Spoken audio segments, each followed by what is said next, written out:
presented by Unique Films। छठी माई अरे हमरा दिल में तो बस ओकरे नाम लिखल बा माई। छठी माई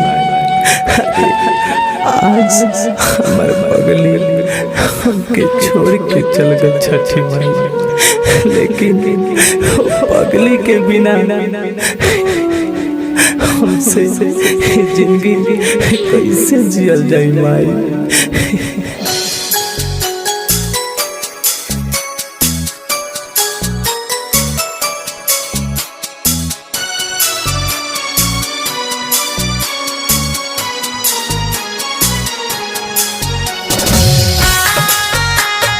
बिना ओकरा जिंदगी Music by Gaurav Roshan। दिलावा पे हो करना मामा लिखनी है छठी माई। दिलावा पे हो करना मामा लिखनी है छठी माई। बिना ओकरा ई जिंदगी कौने काम आई। बिना ओकरा ई जिंदगी कौने काम आई।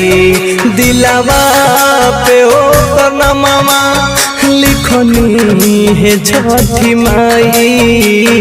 बिना ओकरा ई जिंदगी कौने काम आई। बिना ओकरा ई जिंदगी कौने काम आई।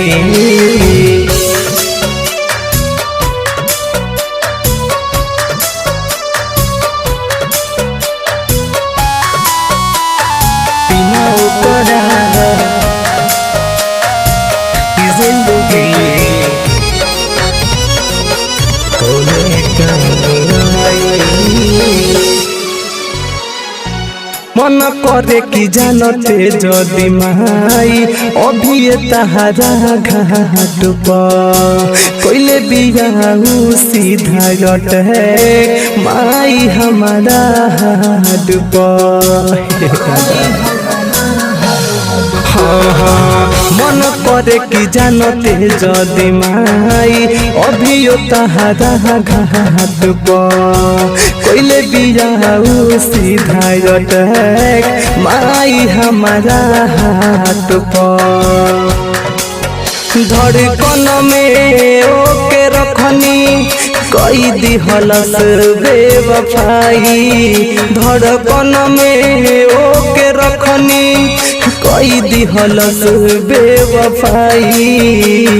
बिना ओकरा जिंदगी कौने काम आई। बिना ओकरा जिंदगी कौने काम आई। बिना ओकरा जिंदगी Music by Gaurav Roshan।